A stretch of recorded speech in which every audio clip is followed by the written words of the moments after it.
Thank you. Thank you, thank you, thank you, thank you, thank you. Thank you, Wallace Annenberg. And a special thank you to Dean Willow Bay for inviting me here today. And to the parents, again, I say, and faculty, family, friends, graduates. Good morning. I want to give a special shout out because I was happy that Dean Bay invited me, but I was going to be here anyway. Because one of my lovely daughter girls attends the Annenberg School of Journalism and is getting her master's today. So I was coming whether I was speaking or not. So a special shout out to a young woman who I met when she was in the 7th grade, and it was the first year that I was looking for smart, bright, giving, resilient, kind, open-hearted girls who had it, that factor that means that you keep going no matter what. And this was the year that I chose everybody individually. And I remember her walking into the office in a little township where we were doing interviews all over South Africa. And she came in and recited a poem about her teacher.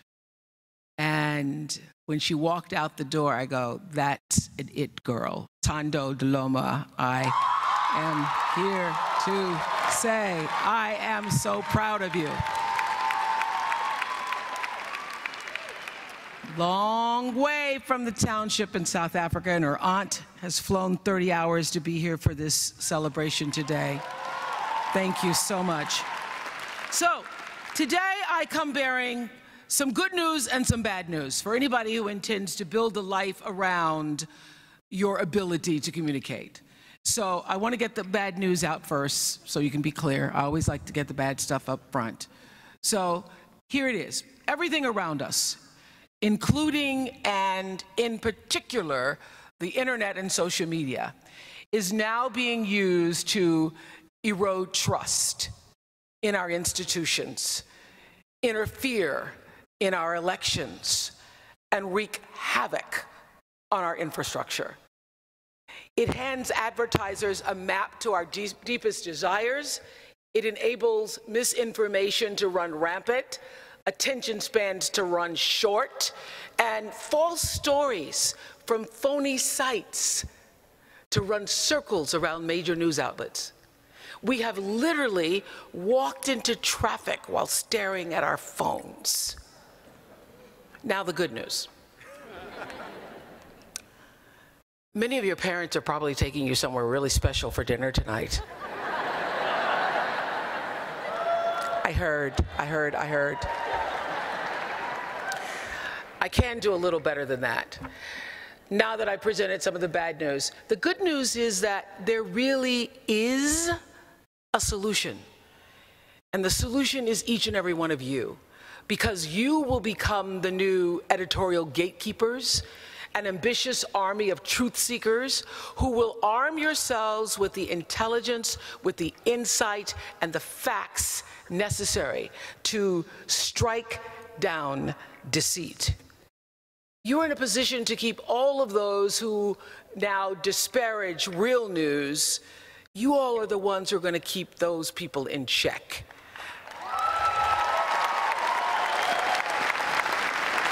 Why? Because you can push back and you can answer false narratives with real information, and you can set the record straight. And you also have the ability and the power to give voice, as Dean Bay was saying, to people who desperately now need to tell their stories and have their stories told. And this is what I do know for sure, because I've been doing it a long time. If you can capture the humanity of people, if you can just capture the humanity of the people, of the stories that you're telling, you then get that much closer to your own humanity. And you can confront your bias, and you can build your credibility and hone your instincts and compound your compassion. You can use your gifts, that's what you're really here to do, to illuminate the darkness in our world. So this is what I also know, that this moment in time, this is your time to rise. It is. Even though you can't go anywhere. You can't stand in line at Starbucks. You can't go to a party. You can't go to any place without, everywhere you turn, people are talking about how bad things are, how terrible it is. And this is what I know. The problem is everybody is meeting hysteria with more hysteria. And then we just are all becoming hysterical. And it's getting worse. What I've learned all these years is that we're not supposed to match it or even get locked into resisting or pushing against it. We're supposed to see this moment in time for what it is. We're supposed to see through it and then transcend it. That is how you overcome hysteria. And that is how you overcome the sniping at one another, the trolling, the mean-spirited partisanship on both sides of the aisle, the divisiveness, the injustices, and the out-and-out hatred. You use it. Use this moment to encourage you, to embolden you, and to literally push you into the rising of your life. And to borrow a phrase from my beloved mentor, Maya Angelou, just like moons and like suns, with the certainty of tides, just like the hope springing high, you will rise.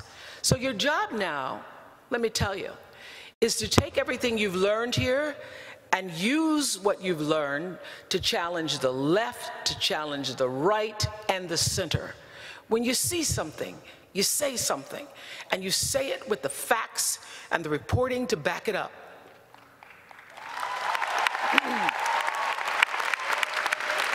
Here's what you have to do. You make the choice every day, every single day, to exemplify honesty, because the truth, let me tell you something about the truth. The truth exonerates and it convicts. It disinfects and it galvanizes. The truth has always been and will always be our shield against corruption, our shield against greed and despair. The truth is our saving grace. And not only are you here, USC Annenberg, to tell it, to write it, to proclaim it, to speak it, but to be it. Be the truth. Be the truth.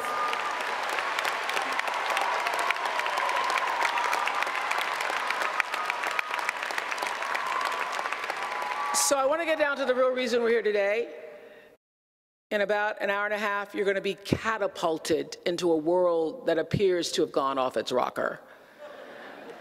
And I can tell you, I've hosted on the Oprah show for 25 years, #1 show. Never missed a day. Never missed a day. 25 years. 4,561 shows. So I know how to talk. I can tell you that. But I was a little intimidated coming here because graduations, it's tough. It's hard trying to come up with something to share with you that you haven't already heard. What can I possibly say? Because I know this, any inspiration or guidance I can offer is nothing that your parents or your deans or professors or Siri haven't already provided. So I'm here to really tell you, I don't have any new lessons. I don't have any new lessons. But I often think that it's not the new lessons, but so much as it is really learning the old ones again and again. So here are variations on a few grand themes, beginning with this. Pick a problem, any problem. The list is long. Here are just a few that are at the top of my list. There's gun violence, and there's climate change, and systemic racism, economic inequality, media bias, the homeless need opportunity, the addicted need treatment, the dreamers need protection, the prison system needs reforming, the LGBTQ community needs acceptance, the social safety net needs saving, and the misogyny needs to stop.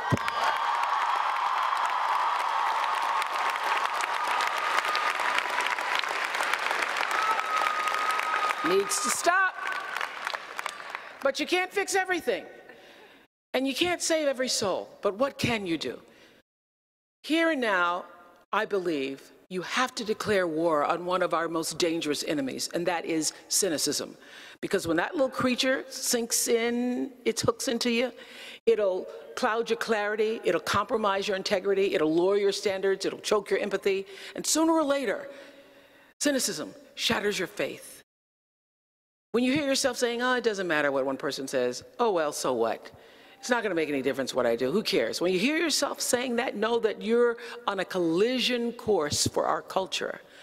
And I understand how it's so easy to become disillusioned, so tempting to allow apathy to set in, because anxiety is being broadcast on 157 channels 24 hours a day all night long. And everybody I know is feeling it. But these times are here to let us know that we need to take a stand for our right to have hope. And we need to take a stand with every ounce of wit and courage we can muster. The question is, what are you willing to stand for? That question is going to follow you throughout your life. And here's how you answer it. You put your honor where your mouth is. Put your honor where your mouth is. When you give your word, keep it. Show up, do the work, get your hands dirty, and then you'll begin to draw strength from the understanding, the true knowing that history is still being written. You're writing it every day. The wheel's still in spin, and what you do or what you don't do will be a part of it. You build a legacy, not from one thing, but from everything. I remember when I just opened my school in 2007, I came back and I had the great joy of sitting at Maya Angelou's table. She hadn't been able to attend the opening in South Africa, and I said to her, oh, Maya, the Oprah Winfrey Leadership Academy, that's going to be my greatest legacy. I remember she was standing at the counter making biscuits, and she turned, she put the dough down, and she looked at me and she said, you have no idea what your legacy will be. I said, excuse me? I just opened this school and these girls and it's going to be, and she said, you have no idea what your legacy will be, because your legacy is every life you touch. Every life you touch. That changed me. And it's true, you can't personally stop anybody from walking into a school with an assault rifle, nor can you single-handedly ensure that the rights that your mothers and your grandmothers fought so hard for will be preserved for the daughters that you may someday have. And it'll take more than you alone to pull 40 million Americans out of poverty, but who will you be if you don't care enough to try? And what mountains could we move, I think? What gridlock could we eradicate if we were to join forces and work together in service of something greater than ourselves? You know, my deepest satisfaction and my biggest rewards have come from exactly that. Pick a problem. Any problem, and do something about it, because to somebody who's hurting, something is everything. So, I hesitate to say this because the rumors from my last big speech have finally died down, but here it is. Vote. Vote, vote. Pay attention to what the people who claim to represent you are doing and saying in your name and on your behalf. They represent you, and if they've not done right by you, if their policies are at odds with your core beliefs, then you have a responsibility to send them packing.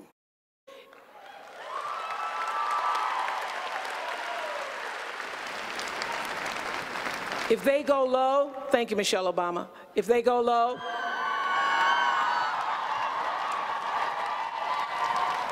we go to the polls. People died for that right. They died for that right. I think about it every time I cast a vote. So don't let their sacrifice be in vain. A couple of other thoughts before I go. Eat a good breakfast. It really pays off. Pay your bills on time. Recycle, make your bed. Aim high. Say thank you to people and actually really mean it. Ask for help when you need it. And put your phone away at the dinner table.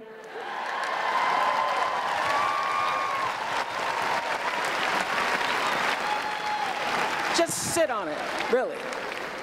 And know that what you tweet and post in Instagram today might be asked about in a job interview tomorrow or 20 years from tomorrow. Be nice to little kids, be nice to your elders, be nice to animals, and know that it's better to be interested than interesting.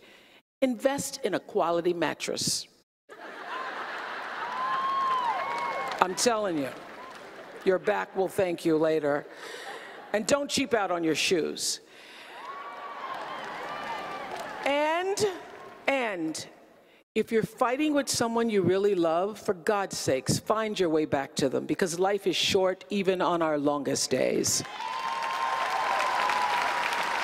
And another thing you already know that definitely bears repeating, don't ever confuse what is legal with what is moral, because they are entirely different animals. You see, in a court of law, there are loopholes and technicalities and bargains to be struck, but in life, you're either principled or you're not. So do the right thing, especially when nobody's looking. And while I'm at it, do not equate money and fame with accomplishment and character, because I can assure you, based on the thousands of people I've interviewed, one does not automatically follow the other. Something else, you need to know this. Your job is not always going to fulfill you.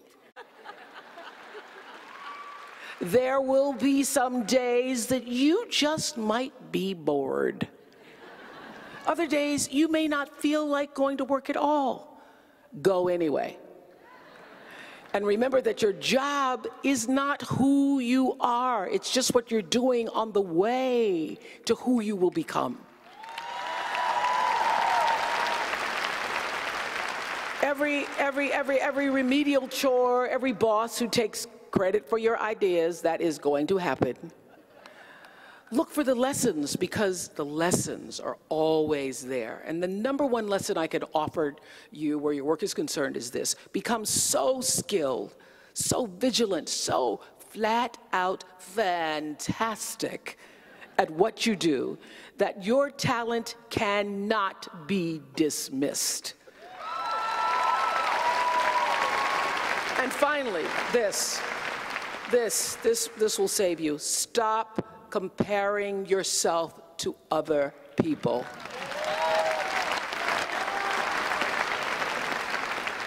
You're only on this planet to be you, not someone else's imitation of you. I had to learn that the hard way on the air, live, anchoring the news. One night in my 20s, when I first started broadcasting, I was 19, moved to an anchor by the time I was 20, and I was just pretending to be Barbara Walters. I was just trying to talk like Barbara, act like Barbara, hold my legs like Barbara. And I was on the air, and I hadn't read the copy fully, and I called Canada. And I did that on the air. I cracked myself up because I thought Barbara would never call Canada. And that little breakthrough, that little crack, that little moment that I stopped pretending allowed the real me to come through.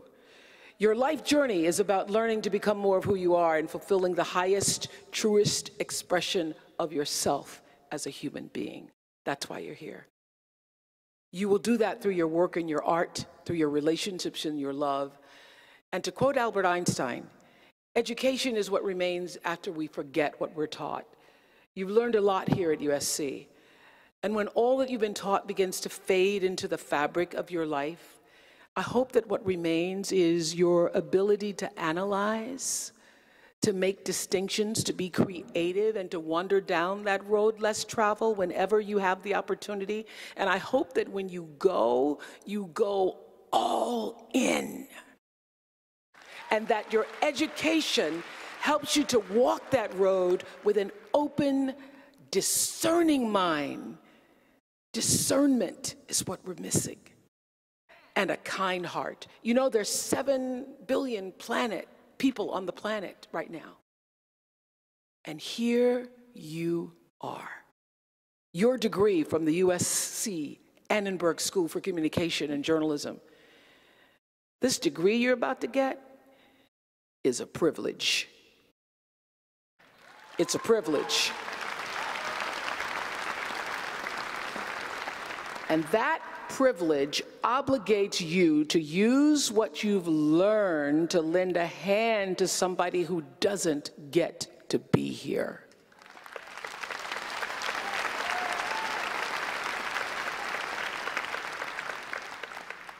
Somebody who's never had a ceremony like the one you're having this morning.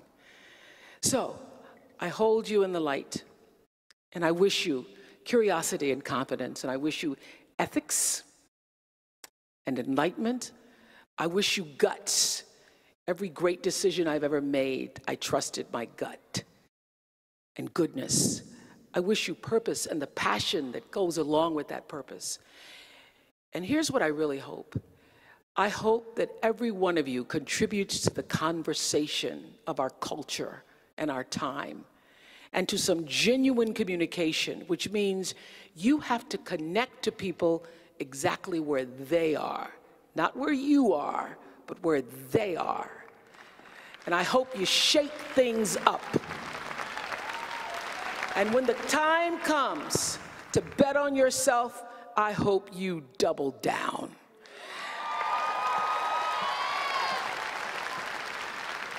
Bet on yourself. And I hope you always know how happy and how incredibly relieved everybody is in this room that you've made it to this place at this time on this gorgeous day. Congratulations, USC Annenberg class of 2018.